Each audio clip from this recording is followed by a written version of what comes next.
Ноқат қажым ататқан аңғаталшылар. Бүгін күнгі 10 феврал 2024 жыл біз Баткен облысы Лейлек районы Құлынды өкіметінің Құлынды айылына келдік.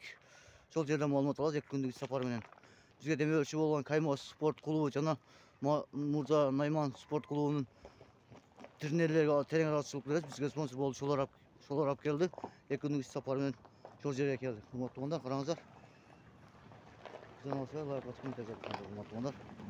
О, көрініп тұрған жер Тәжікстан екен.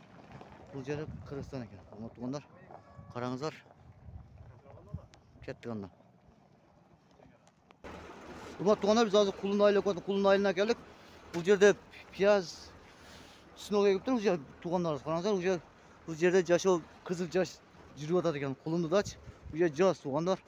Қараңыздар, қай жерде болса да лайк бас комментарий жазып қойыңыздар. Қанша сотек екен? 10 сотек, а? Қанша болды егілгеніне? Қайсы айға пішік болады азыр? Бидетті? Майдың ақырына, июндар қойды. Ұматтығына қараңыздар, уже майдың етегі июндарға пішік болады екен пияздар. Құлынды айылы көт. Аз маңынан 150 метр, 200 метр болсақ, Тәжікстанның шекарасы өтіп кетеді. Аз шекарада тұрады бұл жердечі. Қопту деген жер шул да, Құлынды айылы өкіметтің Құлынды айылы. Ұматтығындар. О, қанша бар шал кедет азыр? 200 метр ылдый қашысы? 200 метр, ә? 200 метр ылдый батысық Тәжікстан шекарасы екен. Ұмат туғандар, аз шол жерген барамыз. Бізден алсай, лайк бас комментарий жазып қойыңыздар. Ұмат туғандар, қараңыздар. Аз біз Құлынды айылы өкіметтің Құлынды айылында жүреміз. Елдің жашы шындай.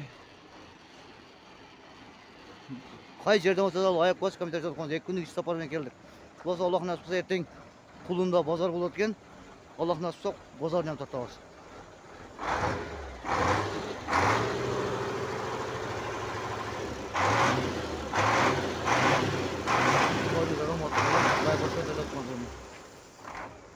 Қараңыздар, бұл жерде КамАЗ оңды отыр.